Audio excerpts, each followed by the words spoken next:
ورنہ جو کوئی یا حسین کہے نا تو آج کل ویسے بھی فصلی بٹیرے بڑے آ جاتے ہیں.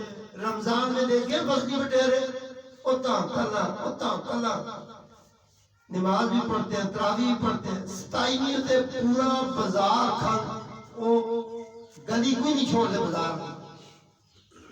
27 دن تراویح بھی پڑھتے ہیں, نماز بھی 5 وقت کی, اور کہتے ہیں جی الحمدللہ اس وقت قرآن پاک بھی ہے, قرآن پاک بھی ختم کیتے ہیں رمضان میں.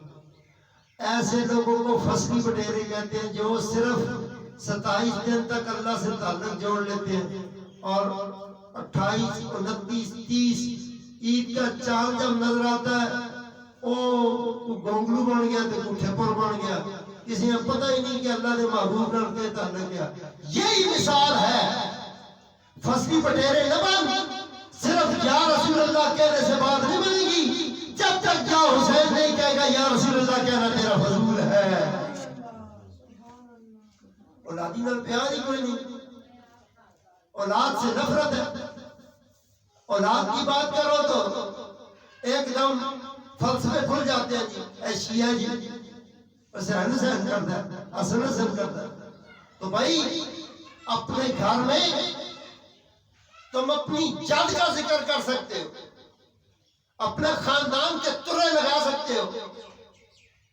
چنگا پتہ نام ہے صادق جی, کہنا ہے جی ملک صاحب, چودھری صاحب, صادق خان صاحب. تو قوموں کے نام کا استعمال تب آئے گا جب آپ اپنے آپ کو مصطفیٰ سے جوڑ لو گے. تو حضور سے جڑنے کا تعلق یہی بتاتا ہے تقویٰ بھی تب پاس ہے, علم بھی تب پاس ہے, اور اللہ بھی تمہارے پاس ہے. جو مصطفیٰ سے تعلق ہے, اور تعلق کیا ہے, تیری آنکھ کو تیرے ماں باپ جب دنیا سے فوت ہو جائے تو خواب بھی نہیں آتے, تو حضور سے کیا تعلق ہوگا. حضور سے تعلق بنانا ہے تو مصطفیٰ کی اولاد سے تعلق بنا لے.